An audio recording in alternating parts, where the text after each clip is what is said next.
Hello and welcome to my YouTube channel. माझ्या YouTube चॅनलवर तुम्हा सर्वांचं खूप खूप स्वागत आहे. महाराष्ट्रात 10वी आणि 12वी पासवर भरती निघालेली आहे. बघा 300 जागा असणार आहे आणि वेतन 21,700 ते 69,100पर्यंत असणार आहे आणि फक्त 10वी 12वी पास असणे आवश्यक आहे.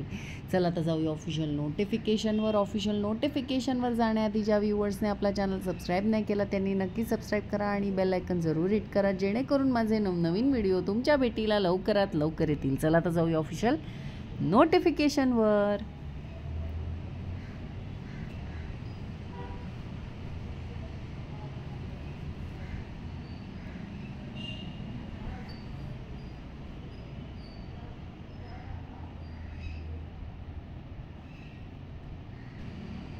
तर ही आहे official notification. Join Indian coast guard. बघा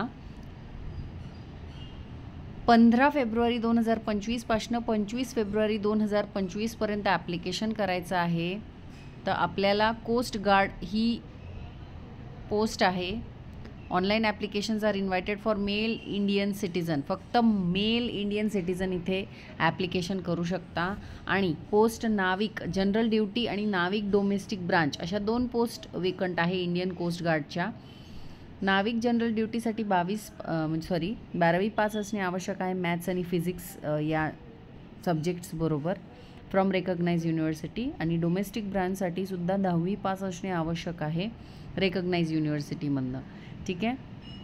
तुमच्या जे मार्कशीटवर आहे ते वरती दिलेले जे सब्जेक्ट आहे ते असणे आवश्यक आहे.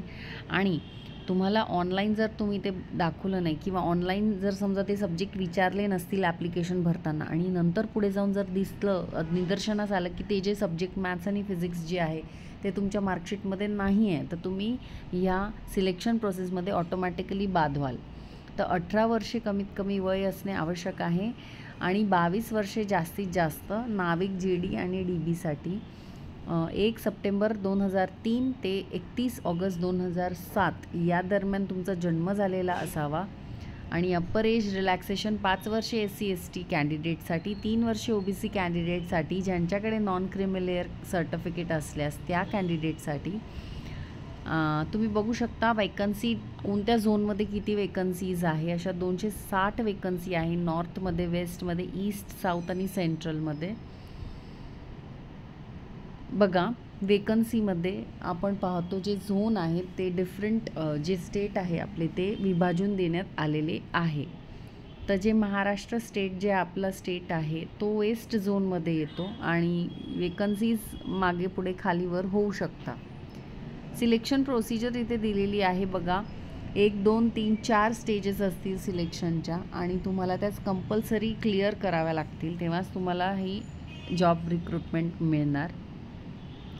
Live image capturing during registration. तर सध्या लाईव्ह इमेज कॅप्चर होते आहे आपल्याला. ज्या वेळेला आपण एक्झाम सेंटरवर जातो त्यावेळेला आपला लाईव्ह फोटो घेतला जातो आणि तोच फोटो आपल्याला आपल्या मार्कशीटवर दिसतो. आपलं बायोमॅट्रिक म्हणजे थंब इम्प्रेशनसुद्धा घेण्यात येतं. सिग्नेचरसुद्धा ऑनलाईन व्हेरीफाय केली जाते आणि आयडेंटिफिकेशन मार्कसुद्धा ऑनलाईन व्हेरिफिकेशन केलं जातं. तर स्टेज 1 जी असणार आहे ती CBT असणार आहे, कम्प्युटर बेस्ड टेस्ट असणार आहे. डॉक्युमेंट व्हेरिफिकेशन तुमचं होणार आहे. ठीक आहे. आयडेंटिटी तुमचं व्हॅलिड होणार आहे, म्हणजे आधार कार्ड वगैरे पॅन कार्ड असल्यास व्हॅलिड असल्यास तुम्हाला ॲडमिट कार्ड दिलं जाईल, ॲडमिट कार्ड. बघा त्यानंतर बायोमेट्रिक रेकॉर्डिंग होईल तुमचं आणि मग तुम्हाला CBT द्यायला आतमध्ये सोडलं जाईल.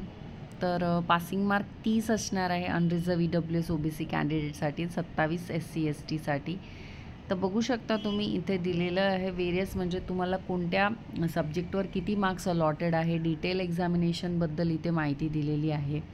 नॉर्मलायझेशन ऑफ मार्क होणार आहे. तुम्ही ती फर्स्ट स्टेज क्लिअर केल्यानंतर CBT क्लिअर केल्यानंतर तुम्हाला सेकंड स्टेजवर यावं लागेल. सेकंड स्टेजमध्ये तुम्हाला असेसमेंट टेस्ट द्यावी लागणार आहे, फिजिकल फिटनेस टेस्ट द्यावी लागणार आहे, मग डॉक्युमेंट व्हेरिफिकेशन होणार आहे, मग मेडिकल एक्झामिनेशन होणार आहे तुमचं. त्यानंतर तुमची जी स्टेज 3 असणार आहे, फायनल मेरिट लिस्ट प्रिपेअर केल्यानंतर स्टेज 3 येणार आहे. स्टेज 3मध्ये तुम्हाला मेरिट बेस्डवरच तुम्हाला समोर जायला वाव असणार आहे. त्यानंतर candidate scoring more mark section Aमध्ये त्यांना ऑल्डर एज वाईज म्हणजे जो आधी जन्मला आहे त्याला पहिले मेरिट दिलं जाईल जर सेम मार्क असले तर. स्टेज 3मध्ये तुम्ही जेव्हा स्टेज 1, 2 क्वालिफाय करतात त्यावेळेला थर्ड स्टेज येते आणि त्या स्टेजमध्ये बेसिक आयडेंटिटी चेक होते तुमची, आधार कार्ड वगैरे, डॉक्युमेंट व्हेरिफिकेशन होतं, ठीक आहे. मेडिकल INS चिल्का म्हणजे तुमचं मेडिकल एक्झामिनेशन होतं, ठीक आहे. Original document verification, police verification, other associated form तुमचे चेक होतात. मग येते स्टेज 4. स्टेज 4मध्ये तुम्हाला जेन्युअन तुमचे डॉक्युमेंट सगळे आहे का नाही ते बघितलं जातं. अशाच 4 स्टेजेसमध्ये तुमचं एक्झामिनेशन होणार आहे. आता अप्लाय कसं करायचं आहे, 11 फेब्रुवारीपासून ॲप्लिकेशन सुरू झालं आहे. 25 फेब्रुवारी लास्ट डेट असणार आहे आणि तुम्हाला तुमचं रजिस्ट्रेशन, मोबाईल नंबर सगळं व्यवस्थित लिहून आणि मग तुम्हाला ऑनलाईन ॲप्लिकेशन भरायचे आहे. ऑफिशियल वेबसाईटची लिंक मी व्हिडिओच्या डिस्क्रिप्शन बॉक्समध्ये दिलेली आहे. तुम्हाला सगळे डॉक्युमेंट्स रेडी ठेवायचे कारण ते तुम्हाला स्कॅन करून अपलोड करायचे आहे. ऑनलाईन ॲप्लिकेशन भरायचं आहे. एक्झामिनेशन फी 300 रुपये असणार आहे, पण SC ST कॅटेगरीजचे उमेदवार ॲप्लिकेशन फीमधनं एक्झम्प्टेड आहे. तर एक्झामिनेशन सिटी तुम्ही चूज करू शकता स्टेज 1, स्टेज 2साठी जी तुमच्या जवळ असेल ती. इथे टेंटेटिव्ह डेट्स देण्यात आलेल्या आहे. रिझल्ट डिक्लेरेशनबद्दल टेंटेटिव्ह डेट्स देण्यात आलेल्या आहे. कॅटेगरीजच्या उमेदवारांसाठी माहिती दिलेली आहे. मेडिकल स्टँडर्ड्स काय असले पाहिजे, टॅटू जर असेल तर त्याबद्दल तुम्हाला काय करायचं आहे, ट्रेनिंगबद्दल दिलेलं आहे. तर अशी होती ॲडव्हर्टिजमेंट. आवडली असेल तर नक्की आपल्या चॅनलला सबस्क्राईब करा. भेटूया अशाच नवनवीन व्हिडिओसकट. तोपर्यंत धन्यवाद. चॅनल सबस्क्राईब करायला विसरू नका.